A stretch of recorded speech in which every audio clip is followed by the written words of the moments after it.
I was there when the truth cracked open like a dying star. Not on purpose, not because I mattered. I was a station mechanic. Grease under my nails, engine soot in my lungs, no medals, no rank. Just another man fixing what the diplomats and generals didn't bother to understand. But that day rewrote everything. It started with static, low, heavy vibrations humming through the bulkheads of Outpost 14, a quiet little listening station hugging Saturn's black shadow. We'd been hearing chatter for weeks, drone signals bouncing from the outer systems, coded in languages we didn't recognize. But still, rhythmic, purposeful. Someone was moving. Command said it was nothing. Cosmic noise, they said. Gravitational lensing interference, they said. I didn't believe that shit for a second. And neither did the chief. His name was Bennett. Not Captain Bennett or Fleet Officer Bennett. Just Bennett. He used to be Navy, way back. Retired after losing half his crew in a pirate skirmish near Alpha Centauri. Didn't talk much, but when he did, you listened like your life depended on it. The night it all began, he came into the engine bay with that look. The one where you knew something real was coming. They're not supposed to be this close, he muttered. I set down my wrench. What's not? He just stared at the reactor for a while, like it held the answer. The Arcsid Empire. 3 fleets, fully armed. They're holding near Neptune, not moving, not speaking. I laughed. Staring contest? No, he said cold. They're waiting. For what? Then he whispered it like a man speaking a curse. For us to show our teeth. That night, we all got the call. Station-wide lockdown, level red protocol. We'd only trained for that once. I remember the instructor saying, "If you ever hear this alert in real life, kiss your station goodbye. It means Earth has been caught with its pants down." But Earth wasn't scrambling. It was silent. Not a single broadcast from high command. No fleet deployment, no speeches, no stand firm, sons of humanity kind of morale garbage. Just dead air. That's when fear crept in. Not fear of the Arcsid, no. Fear of what we didn't know. Of what Earth might already know. 2 days later, the Arcsid moved. Not to attack, not yet, but to speak.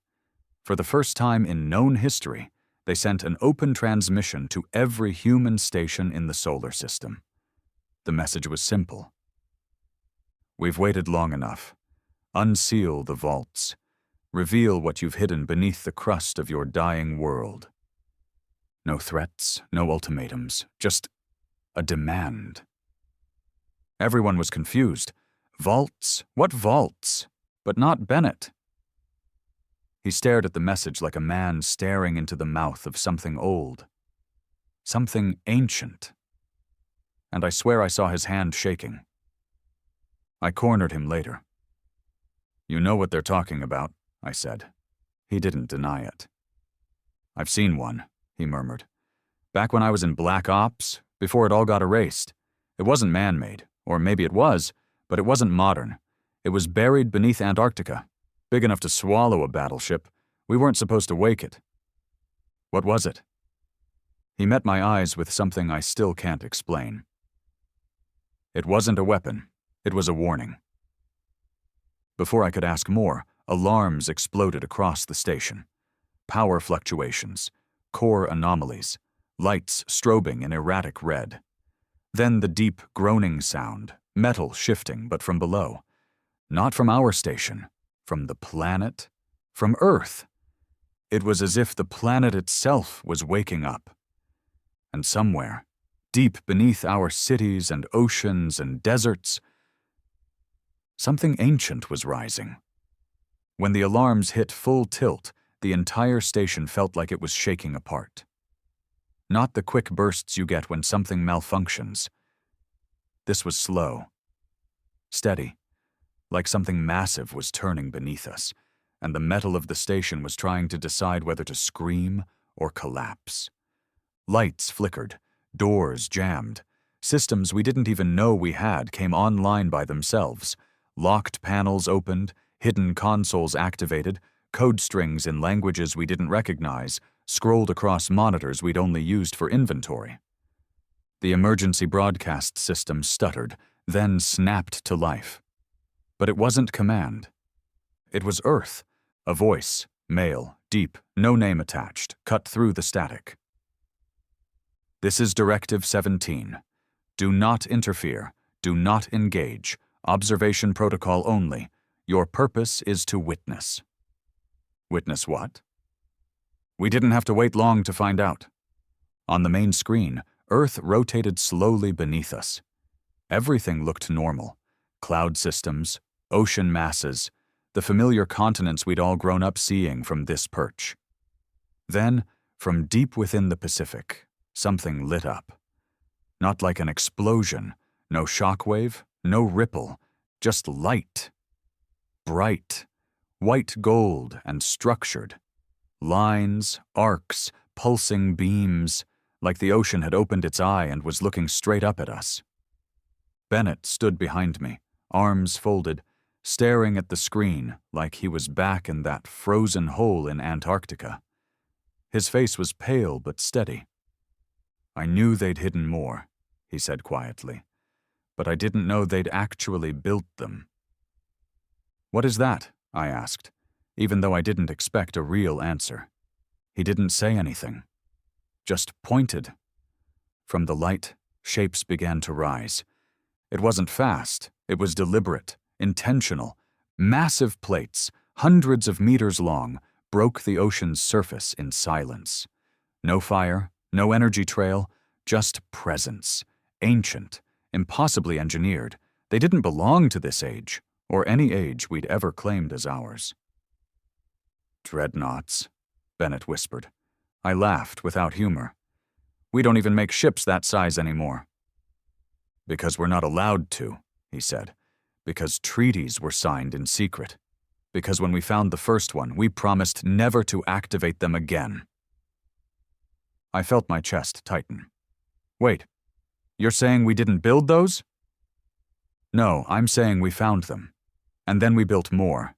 Because that's what we do, isn't it? We copy, we improve, and we make it deadlier.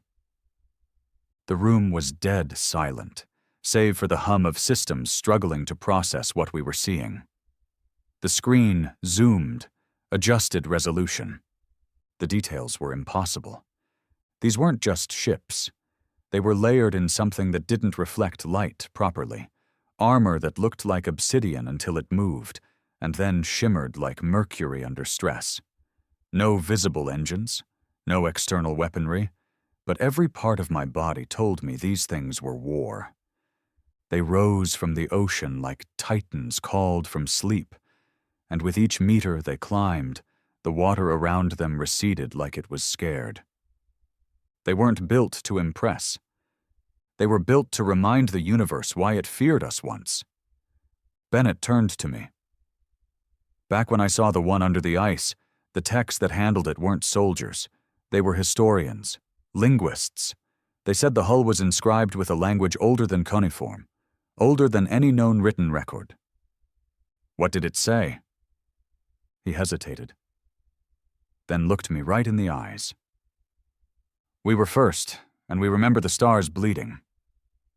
I didn't understand then, not fully, but I felt something in my spine lock up, like some distant part of my DNA knew exactly what he meant, like something buried in every human being had just woken up. Across the system, chaos exploded. We monitored the other colonies, orbital stations, deep space scouts.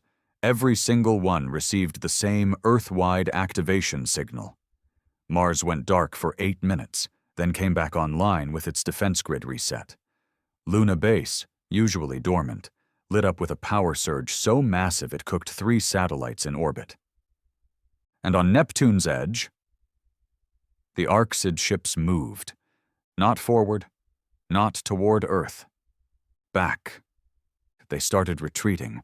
I watched in disbelief as entire battle groups began realigning in panic. They weren't preparing to attack. They were trying to escape. Bennett actually laughed then. It wasn't joy. It was a broken, bitter laugh. Like he'd waited his whole life for this moment and hated every second of it. They thought we were still children, he said. Still soft. Still bound by our own short memories. We are, I said. No, he growled. That's just the mask. This... He pointed to the screen, where the Dreadnoughts now hovered, miles above the ocean, gleaming like the wrath of forgotten gods. This is what we really are. The message from Earth updated. New instruction. Stage 1 complete. Stand by for Vault Ascension sequence. That's when I felt the station temperature drop by 5 degrees. Systems blinked. We lost gravity for 3 seconds. And when it came back, Bennett grabbed my arm hard. Get to the observation deck. Why? Because the sky's about to split in half. I ran up the main spine, past confused engineers and terrified cadets. The station was no longer under our control. Everything was rerouting, shifting to AI-driven systems locked under something called Protocol Origin, something none of us had even heard of before. When I reached the deck, the view punched me straight in the chest. Above Earth, something was forming. Not from orbit, not from launch pads, from space itself. A shape, a ring, enormous, blacker than the void around it, slowly growing, assembling, like pieces of dead galaxies were being drawn to a central point. What the hell is that? I said aloud. A voice behind me, female, smooth, but distorted, came from the intercom. This is AI Core Seraph 1. You are observing Vault Ascension Node Theta. Please remain calm. Remain calm? I barked. What's a Vault Ascension node? No answer. I looked back down at Earth. The Dreadnoughts weren't just floating. They were aligning. 6 of them. Perfect formation. Rotating slowly, locking into place like chess pieces you'd never realized were part of the board. Their hulls shimmered with that impossible light again, almost like stars reflecting through water. And then the signal came. A deep, low tone, not heard but felt. It vibrated through the deck, through our bones, like someone plucking a cord inside the universe itself. The moment it hit, the Dreadnoughts lit up. Each of them projected a beam of black light, yes, black, up into the vault node. Not darkness. Something worse. Absence, the kind of light that devours stars. And the node answered. It spun. Fast. Then opened. From its center came a pulse, like a heartbeat, and something began to descend. Another Dreadnought. But this one wasn't from Earth. This was older. Its hull was cracked in places, scarred with impacts that looked like they came from singularity weapons. It had no clean lines. It was jagged, brutal, more like a monument to destruction than a vessel. But it still radiated that same energy. Bennett walked up behind me, breathing hard. That's the original, he said. How do you know? Because I've dreamed about it since I was 9 years old. I looked at him, confused. He didn't even blink. They never told us why we weren't allowed in certain ruins, never explained why half the world's history was redacted after 2075. But my father was part of the first retrieval team. He said they found things in the Mariana Trench that weren't dead, just waiting. He leaned forward, pressed a hand to the glass. This isn't just about scaring aliens. It's about remembering who we were before we forgot. Before we buried it all. I said nothing. Because part of me agreed with him. Even as that ancient thing descended from the vault, I couldn't feel fear anymore. Only one question screamed in my head. Why did we ever hide this? And the deeper question, what made us think we needed to?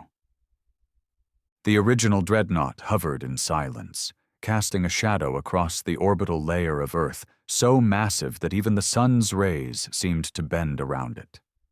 It didn't move like the others. It didn't need to. This one commanded stillness.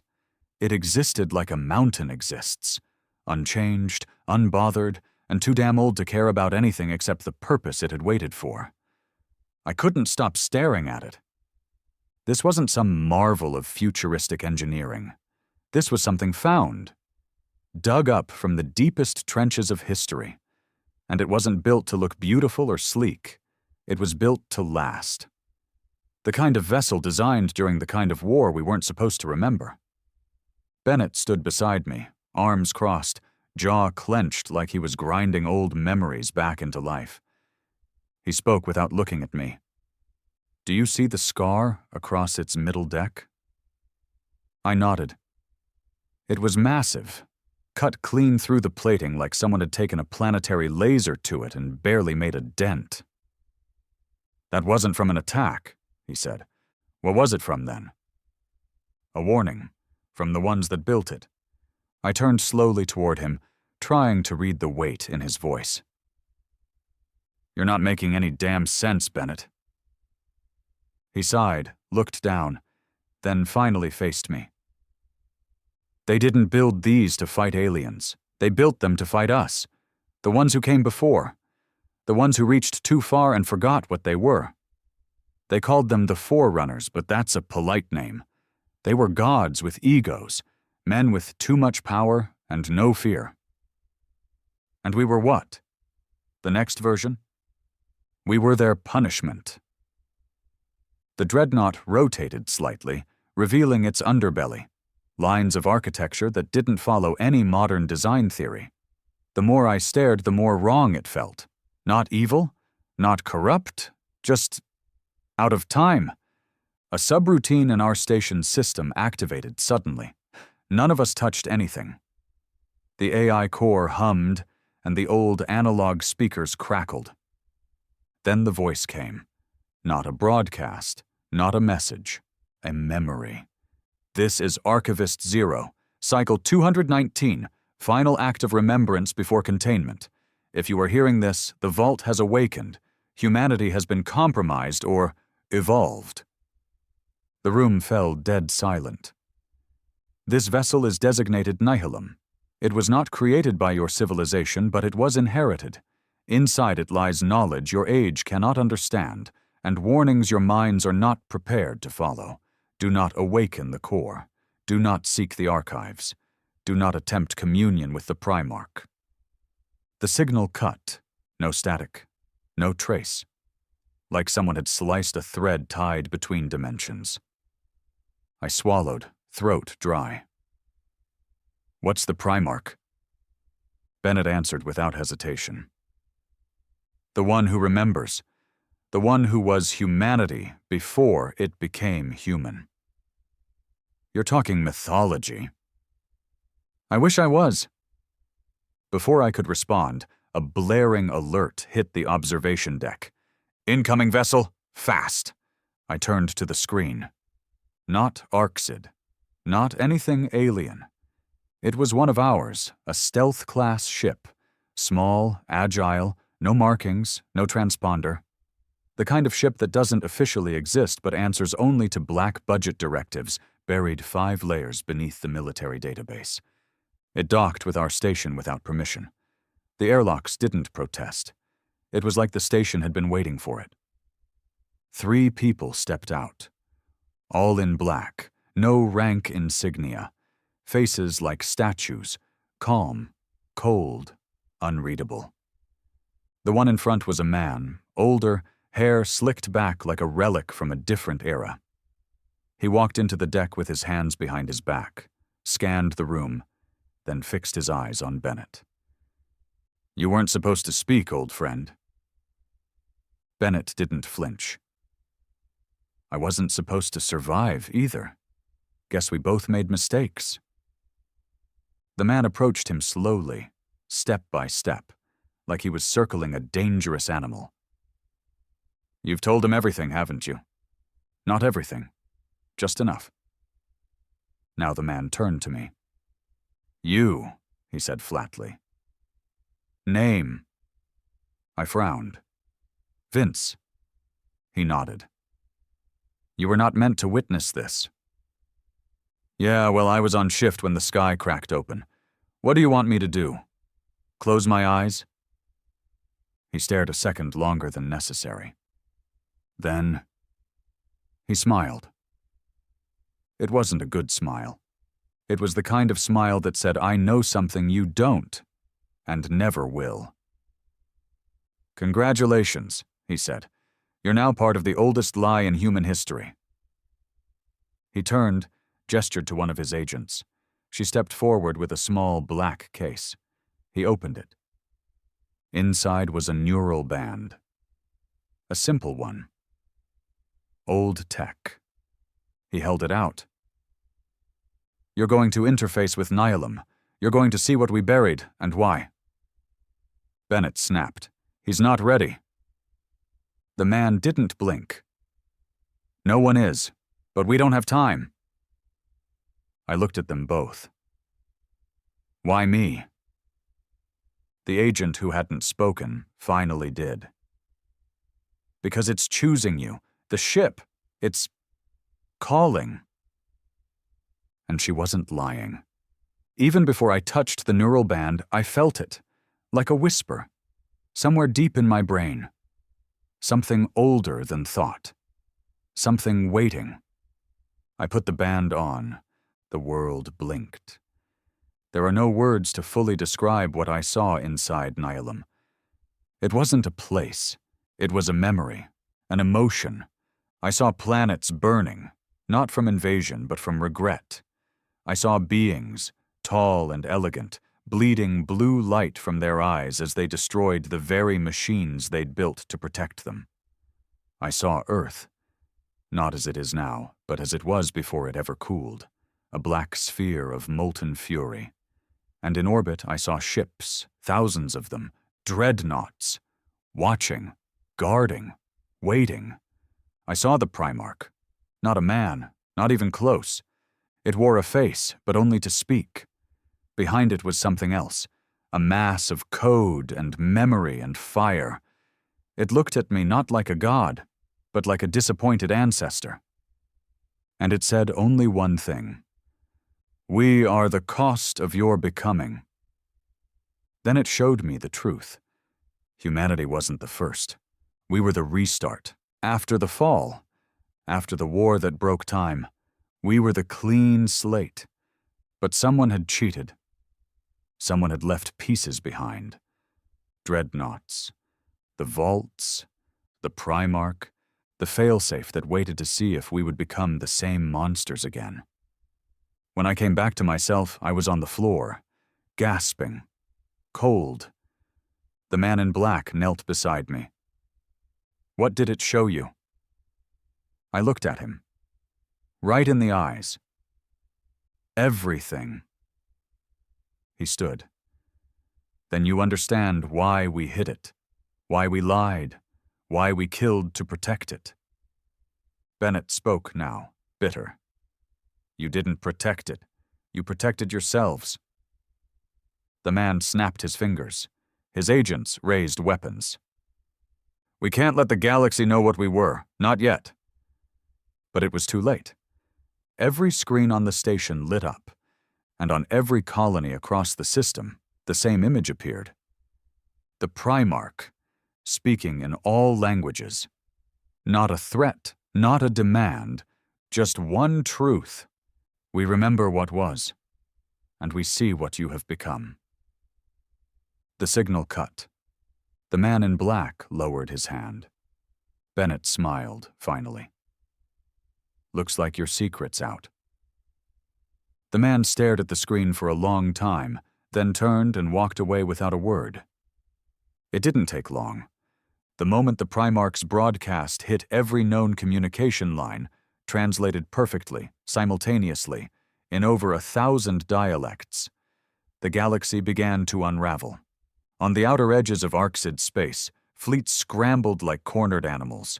I watched on our feeds as their command ships broke formation, abandoning their colonies, pulling back into deep space like something was chasing them. Except nothing was. They were running from what they saw, from what they now knew. Other species weren't so lucky. The Threnari Collective, masters of genetic memory, recognized the patterns on the Dreadnought hulls instantly. Their archives went into lockdown. Their central AI system, the one that governed 15 planets, shut itself off. As in, suicided. They didn't say why, they didn't have to. The Dreadnoughts weren't just powerful. They weren't just old. They were recognized. The galaxy didn't know humans had built ships like this. The galaxy didn't believe humans were ever capable of such scale. That's because we hadn't. We were just the ones still breathing. But the designs, the code, the deep structure of those Dreadnoughts, they matched relics from thousands of dead civilizations. Pieces buried on dead moons, ruins beneath neutron stars, skeletons carved into asteroid cores. We'd all found them, but no one had ever admitted it. Until now.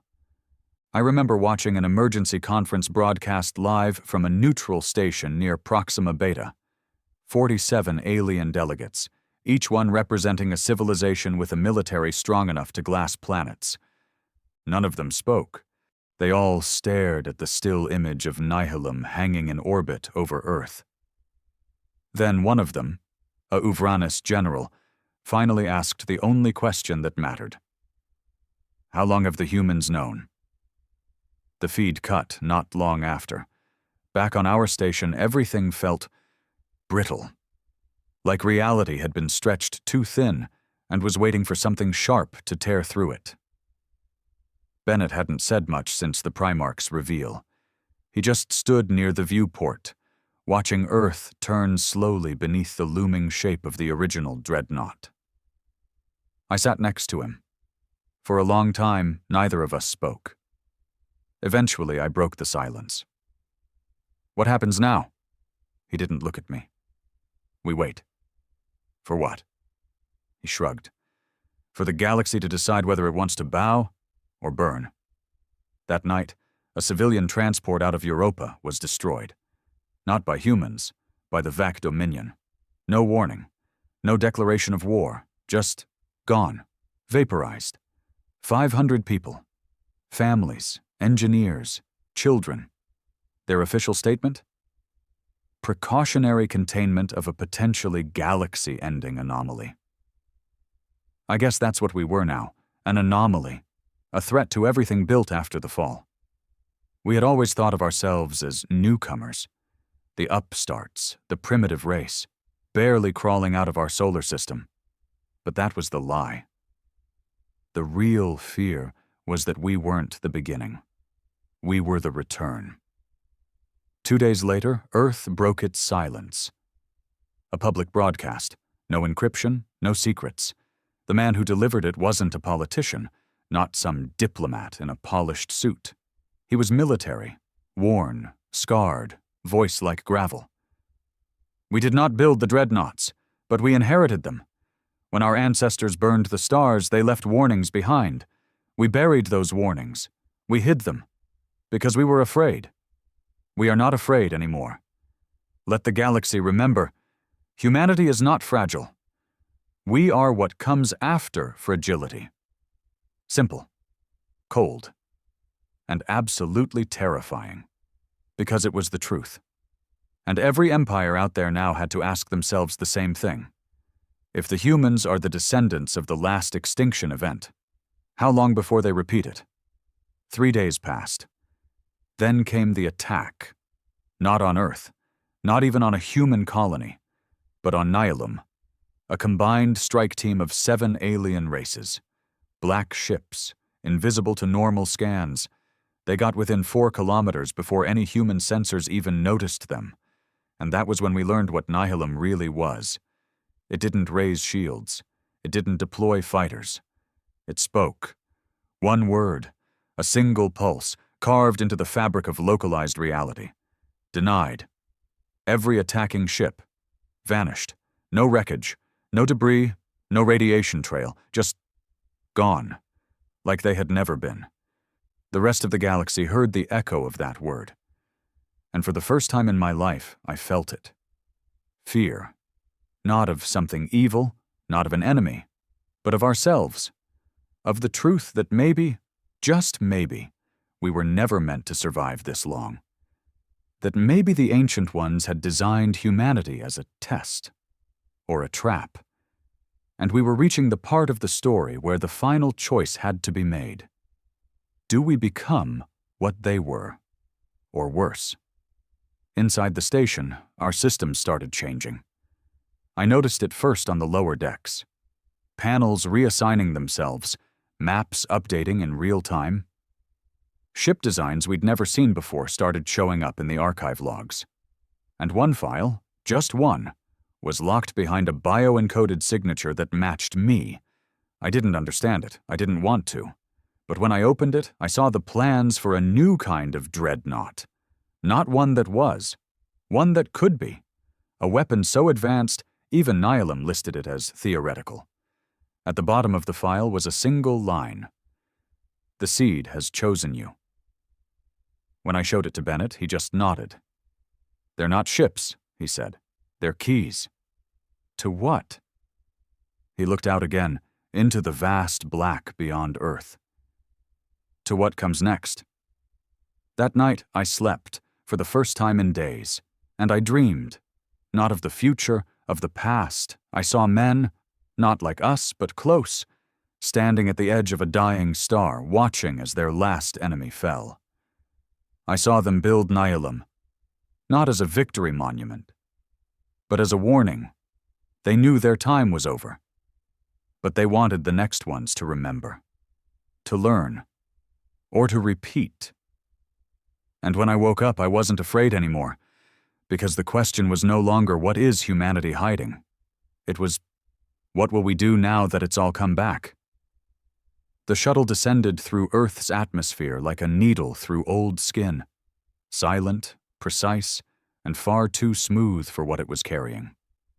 I sat strapped in, boots locked to the floor, while the others around me stared out the reinforced windows. No one spoke. Even the veteran security officers stayed quiet. They'd all seen it. The awakening, the Dreadnoughts, the Primarch. They'd watched Earth rise in the galactic ranks, not by evolution but by revelation. We weren't a young race anymore. We were ancient, forgotten, buried, and now remembered. I looked down as we broke cloud cover. The Pacific glistened beneath us, blue, endless, but no longer peaceful. Around the coordinates where Nylum had risen, the water was displaced. Not just pushed aside, warped, like the ocean itself had bent to make room for something it couldn't comprehend. Bennett sat across from me. He looked worse than I'd ever seen him, not physically, mentally. His eyes were distant, haunted, like he was still hearing things the rest of us hadn't caught yet. "Where are we going?" I asked. He didn't answer right away, just stared at the floor, then said, "The core assembly. Level 0. You ever heard of it?" "No." "Exactly." The shuttle didn't land on any base or platform. Instead, it hovered over a dead patch of ocean. No structures, no ships, just water and wind. Then, without warning, the sea beneath us split, literally. A circle of ocean folded inward like a great invisible fist had clenched its center. What rose from the depths wasn't steel. It wasn't glass. It was obsidian, jet black, smooth, ancient, a tower, no windows, no seams, just a single triangular entryway that opened as our shuttle descended into it. "I thought this was some kind of briefing," I muttered. Bennett looked at me sideways. "This isn't a briefing. This is the reckoning." Inside, the silence felt wrong. It wasn't peaceful. It was oppressive, like sound didn't dare exist here. The walls pulsed with veins of dim light, and the temperature was colder than it should have been. A woman greeted us. Not military, not government, not even armed. She looked like she belonged to another world entirely. White robes, bare feet, eyes pale gray. "Vincent Cale," she said. My last name. No rank, no title, just a name I hadn't used since I was a kid. "Come." Bennett stayed back as I followed her down a corridor that sloped downward far too long for anything man-made. "Where are we?" "You are in the spinal root of Earth's last fallback system, the one that predates all known defense grids." "And what the hell does that mean?" She didn't stop walking.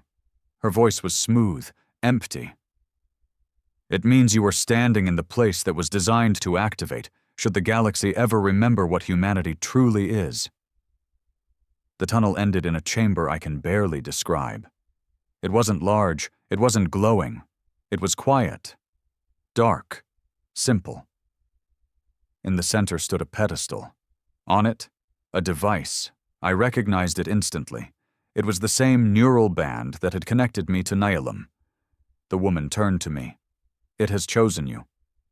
"Why?" "Because you are what they were. Stop talking in riddles." Her voice didn't rise. "Your bloodline traces to one of the original caretakers, the ones who walked with the Primarch during the fall. Not kings, not rulers, just those who remembered what came before. Each generation has carried a fragment of that memory. Yours is the last." I didn't believe it. Couldn't, but deep inside, I knew she wasn't lying. "I'm just a mechanic," I whispered. "You were, but you were also meant for this."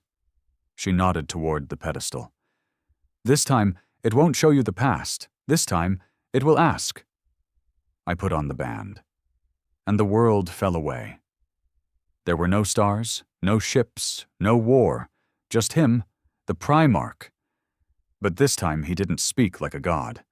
He looked smaller, human, worn, tired. He stood in a barren field with a sky like ash and whispered, "Do you know why we burned it all, Vince?"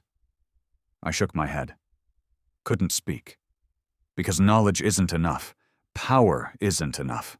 We had everything, and we used it to dominate, to erase, to reshape entire galaxies in our image, and when we realized what we'd become, it was too late. He walked slowly through the field. Every step left behind a glowing symbol, ancient, runic.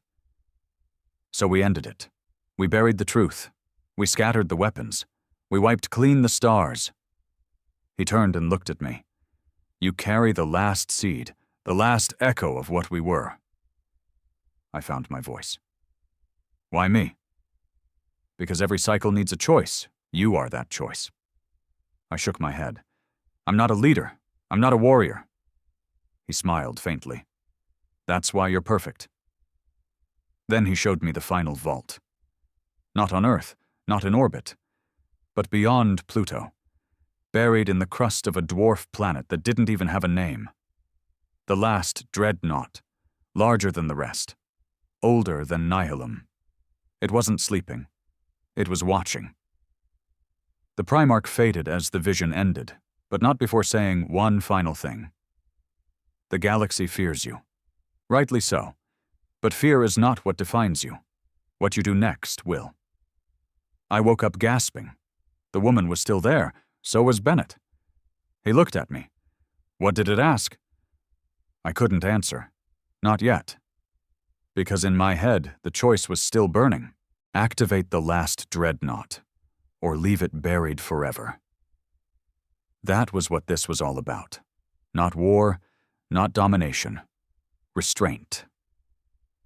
The Primarch didn't want to conquer the galaxy. He wanted to see if we'd finally learned to choose something else.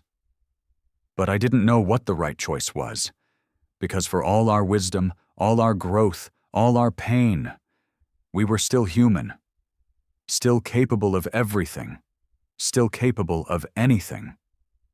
Back on the surface, Earth was changing. The Dreadnoughts no longer hovered. They moved, slowly, silently, forming a ring around the planet like sentinels watching over a fire that could go out or explode. The rest of the galaxy waited. And me? I carried the key, not to power, but to judgment. We were out of time. The moment I stepped back onto the orbital platform, I knew something had shifted. The stars didn't feel quiet anymore. They felt tense, like every light in the sky was holding its breath. Bennett walked beside me, slow and heavy, like the gravity had doubled. Neither of us spoke as we passed through the decontamination field and into the main control corridor. The Dreadnoughts were still above Earth, silent in formation. Guardians, executioners. No one knew, not even us, because what we'd learned, the truth we'd seen, wasn't something you could explain with briefings and reports. It wasn't politics, it wasn't science, it was consequence. Inside the command room, every console had been rerouted to a new protocol layer. Arc Seed Priority Sigma, authorized by Core Bloodline Confirmation. Vincent Kale, primary vessel. The last word made my stomach twist. Vessel, not leader, not soldier, just something to be used. A container. Bennett sat across from me. His voice was low. The Dreadnoughts are sinking, one by one. They're waiting for the last piece. You mean the final one, the big one? He nodded. The one beyond Pluto, the Arc class. I leaned back and exhaled, slow. That was the one the Primarch had shown me, the one watching. I don't think I'm supposed to activate it. Bennett didn't look surprised. Why not? Because if I do, everything changes. This stops being a warning. It becomes a challenge. He nodded again, quietly. We built Dreadnoughts in the past to defend ourselves, but that last one, the Arc class, that's not defense. No, I agreed. It's judgment. That was when the emergency sirens started to scream. I jumped up. Bennett didn't. He just said one word under his breath. Too soon. We raced to the viewport, and what we saw chilled my blood. They had come. The Sulivari Combine, a three-species alliance known for their strict technocratic doctrines and cold logic, had deployed their primary fleet. 80 ships, Class A plasma platforms, orbital siege stations. War was no longer a possibility. It had arrived. They didn't send a message. They didn't broadcast demands. They just drifted closer, in silence, like wolves sniffing the edge of the village. Earth's orbital defenses went live. The Dreadnoughts stirred. Not moving. Just aware. They didn't need orders. They didn't ask for permission, because they weren't under our command. Not really. They were obeying the protocol, and I was its key. Should we hail them? I asked. Bennett shook his head. They've already decided what we are. I frowned. And what's that? He didn't hesitate. Too dangerous to live. The Sulivari fleet opened its outer hatches. Energy signatures climbed. Weapons warmed. I could feel it building in my bones. Not fear, not even adrenaline. I felt destiny moving, and I hated it. That's when I made the choice. Patch me through to them, I told the AI console. It hesitated, then obeyed. The channel opened. Speak, came the Sulivari commander's voice. Cold, filtered, mechanical. This is Vincent Kale. I don't speak for Earth. I speak for something older. Silence. Then, you activated the vault. That was your mistake. No, I said. The mistake would have been staying quiet, pretending we were still weak, still lost. You unearthed weapons older than law. No, I replied firmly. I remembered what we were. Another pause. Then, you do not understand what your kind truly is. The galaxy does. That hit harder than I expected. Because it wasn't a threat. It was regret. They weren't here to kill us. They were here to prevent something worse. I ended the call. Prep a shuttle, I said. Bennett stared at me. Where the hell are you going? To the outer system. To the Arc class. He stood. Alone? Yes. Vince, if you wake that thing, there's no turning back. The others will follow it. That's the anchor ship. The one the Primarch's tied to the core star map. It's not a dreadnought. It's a goddamn catalyst. I know. Then why? Because I'm not waking it, I snapped. I'm going to seal it. That shut him up. I think that's what this is all about, I added. It's not a question of what we can do. It's whether we know when not to. The shuttle prepped fast. No escorts, no weapons. Just me, a neural core interface, and a location outside known civilization. 3 hours later, I was past Neptune. The silence out there wasn't peaceful. It was alert, like space itself was watching me. Then I saw it, not on radar, not on thermals, just there. A shape in the dark, massive, unmoving, covered in what looked like obsidian ice, the Arc class Dreadnought. Even Nylum looked like a knife compared to this fortress.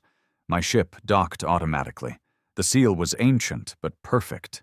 Inside, darkness, cold, silence, until the ship spoke. You are the choice. I didn't answer. You carry the key. You carry the seed. I stepped forward. What happens if I don't activate you? Then the cycle ends. This time, in silence. I swallowed. You were built to destroy them. Number I was built to remind them. Of what? That fire comes from within. I approached the core panel. It pulsed with light. One handprint scan would be all it took.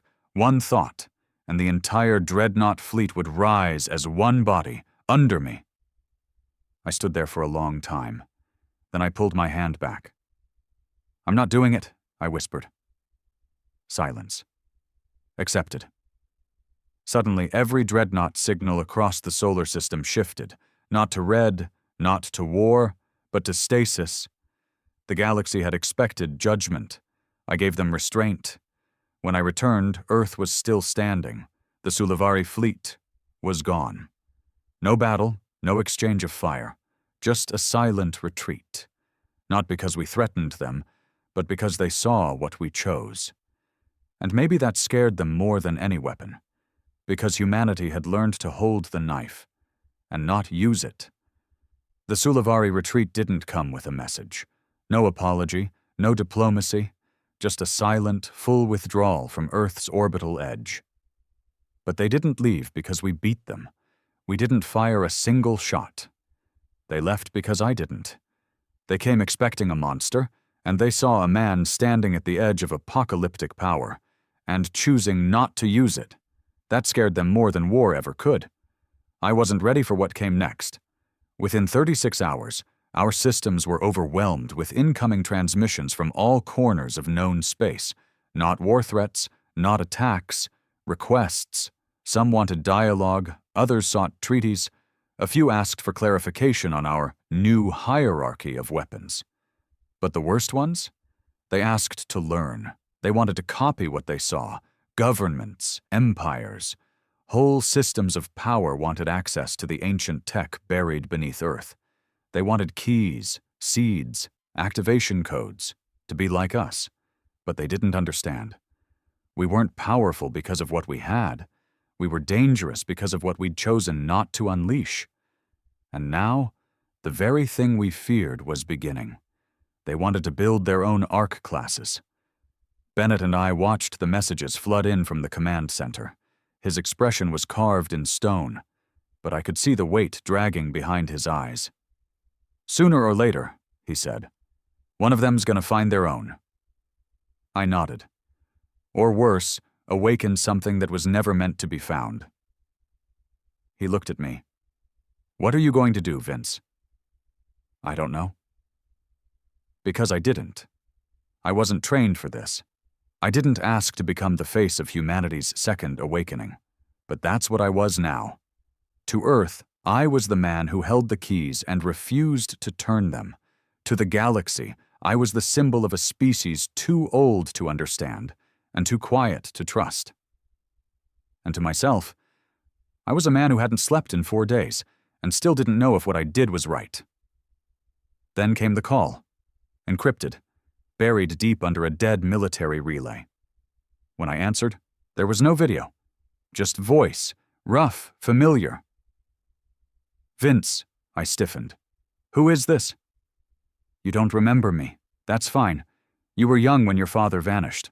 But I knew him, served with him, and I've got something for you." My pulse spiked. "I don't have a father." "You do," the voice said quietly. "He was one of the last active guardians of the Arc class before it went dormant. He didn't die, Vince. He volunteered." I stared at the screen like it could answer back. "What do you want?" "I want you to finish what he started." "Which is?" "Not saving humanity. Reminding it." The call ended with coordinates. Deep space, outside known trade lanes, past the dead sectors. I didn't know what I expected, but I knew I had to go. I left the same night. Bennett didn't try to stop me. In fact, he just handed me a case before I boarded the long-range scout vessel. Inside were files, handwritten notes, old ones, from my father. I read them on the journey, and what I saw shifted everything I thought I understood. He wasn't just a technician or historian. He was a catalyst monitor. Someone trained to observe humanity's psychological and ethical growth as a species, through its wars, collapses, triumphs. He wasn't waiting for activation. He was waiting to see if we'd evolve past the need for it. And apparently, I was part of that plan. In his final journal entry, dated 2 years before my birth, he wrote, "If he ever learns the truth, I hope he understands. We weren't meant to stop the galaxy. We were meant to show it. The real weapon isn't what we buried. It's what we chose not to use." I arrived at the coordinates 2 days later. There was nothing, just space. Until my ship began to slow on its own. I checked navigation, no errors. The ship was being guided. A rift opened in front of me, not a wormhole, not a jump gate, something else. I didn't fight it. When I crossed the threshold, I entered a zone beyond mapped space. A graveyard, hundreds of hulks, alien ships, ancient human crafts, things that didn't have names, and in the middle, a station, old, broken, still alive. Inside I found him, not my father, but the man who once served beside him. Gray hair, scar across his jaw. No uniform. He wore a simple cloth vest with the mark of the Primarch etched across it. He greeted me with one sentence. "We never meant to be remembered." His name was Crane. He was part of the original shadow group that first decoded Vault 1. Before any dreadnought rose. Before Earth remembered. He walked me through the station, showed me relics, archives, failed designs, prototypes too unstable to survive, and he told me what I'd come to hear. "This was the real plan," Crane said.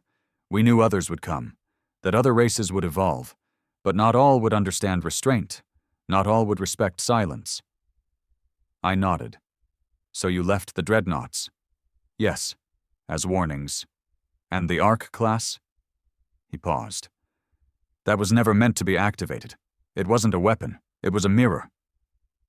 I didn't understand. He walked me to a sealed room, opened it.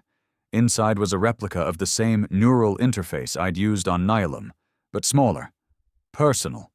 He pointed. "This one's different. It doesn't show you the past. It shows you what you are." I sat, connected. And for the first time, I didn't see the war. I saw myself. Every choice, every moment of doubt. Every time I'd looked into the face of destruction and said, "Not today," and I understood. The Primarch hadn't chosen me because of bloodlines or genetics or training. It chose me because I knew when not to reach for the fire. Crane smiled as I removed the band. "You're ready," he said. "For what?" "To teach them what you've learned." I returned to Earth a week later. The Dreadnoughts were still dormant, the world still spinning. But something had changed. Me. I didn't feel like a mechanic anymore. Didn't feel like a soldier or symbol. I felt awake. Bennett met me at the dock. Where the hell did you go? To find the one thing no dreadnought can provide. And what's that? Perspective. He studied me for a moment, then nodded slowly. What now? Now. We build nothing. We awaken no more monsters. We bury nothing else. Now we teach. The dreadnoughts never left orbit. They never fired a shot, never activated a single weapon, never moved from their silent sentinel formation. Yet their presence changed everything. Their very existence was a message the galaxy couldn't ignore. Humanity remembers. And remembering is more dangerous than war. Word spread faster than any fleet. The Sulivari fell back into obscurity, their aggression subdued not by power, but by restraint. The Threnari refused to make contact again. They issued a single communique through a brokered relay. The memory of fire has returned. Let silence remain. Even the Arcsid, once poised for conquest, initiated a withdrawal from contested human systems. No treaties, no apologies, just disappearance. But it wasn't fear that drove them. It was something worse. It was respect. Because the moment humanity chose not to awaken the Arc class, we became the most unpredictable force in the known universe. Unpredictability, especially in the hands of an ancient race with unknown ceilings, was a threat no empire could afford to provoke. And so Earth rose. Not through domination, not through conquest, but through example. We became a center, not of power, but of gravity. Species once hostile now sought entry into what was being called the Vessel Accord, an alliance bound not by weapons, but by shared restraint. A rare thing in a galaxy used to firepower solving every problem. But peace isn't clean, and it sure as hell isn't easy. It doesn't come without ghosts or sacrifice. And for me, the cost was personal. The days after I returned from the memory station were filled with diplomatic sessions, secret meetings, quiet gatherings of the last few men and women who still remembered what we had unearthed. They called me a guide, an anchor. Some even used the word prophet. I hated all of it. I never wanted that. All I wanted was to make sure no one else lit the match. And for a while, I believed we'd done that. But deep in the corners of the galaxy, I began to hear whispers. Private arms developers on the fringe worlds were beginning to emulate the Dreadnought code. Not replicate, not steal, just guess. And they were getting close. Too close. It had begun. The same cycle. The one the Primarch warned me about. The one we thought we had broken? It was back. Because restraint can only be taught so far. At some point, someone always wants more. Bennett met me at the old vault complex beneath the Pacific where it all started. The last unactivated node lay dormant there, quietly humming with ancient power. He looked at me with that heavy stare, the kind a soldier gives when he knows exactly how many people are going to die next, and just wants someone else to say it out loud. They're building their own Vince. Arcsid, Sulivari, maybe even black cells in our own colonies. Some aren't trying to copy the Dreadnoughts. They're trying to build countermeasures. I nodded. I know. You know what that means, right? I do. He exhaled hard. You can't stop every one of them. You're not a damn god. I don't need to be, I said. He looked confused. That's when I opened the case I brought with me. Inside it, the personal neural interface, the one from Crane, the one that showed truth, not power. I'm going to let them see it, I said. Bennett went still. You're going to show them the seed. Number, I'm going to offer it to them. He shook his head, voice low. You really think they'll accept restraint over supremacy? No, I admitted, but I think some of them will. Enough to create a line, not a border, not a wall, a moral horizon. The ones who cross it won't be able to claim ignorance." He studied me long and hard, then said something I'll never forget. "Teaching peace might be the most violent job in the galaxy." The first Council of Vessels was held on Luna. 16 species attended, not all friendly, not all honest. But they came. That mattered. And I stood before them not as a ruler, not even as a representative of Earth, but as a man who had held the keys to the most powerful force in history, and chose silence. I showed them the seed, I explained the burden, and I asked them a simple question. Do you want to be remembered as builders of walls or carriers of memory? Some left, some scoffed, but some stayed. They formed the first voluntary restraint pact in known interstellar law, a living agreement, not enforced by guns, but by choice, a pact to share the knowledge of old without ever awakening the fire buried within. And that was the first time I felt like I had done something that might actually last. Years passed. Dreadnoughts still hovered, never moved, always watching. The galaxy slowly grew quieter, not at peace, but more cautious. And in that caution, we found understanding, not friendship, not utopia, but awareness. Species began teaching restraint in their war academies. Philosophers wrote about the human example. They debated what it meant that Earth could have burned everything, and didn't. And somewhere out there, on a planet I'll never visit, a child of a species I've never met is being told, strength is not the weapon, memory is. I never married, never built a life for myself beyond the role I was given. Because people like me? We don't live for comfort. We live for warning. And now, in my final years, as I write this from a quiet station orbiting the edge of Earth's moon, I know only one truth. We were never the first. But maybe, if we're careful, we'll be the last who ever need to make this choice. The Dreadnoughts remain, not as weapons, but as lessons. The galaxy watches Earth. And I watch right back. Because in the silence between stars, it isn't power that matters. It's what you do when no one is strong enough to stop you. And I pray that if someone out there forgets, they'll remember the man who had the key and didn't turn it.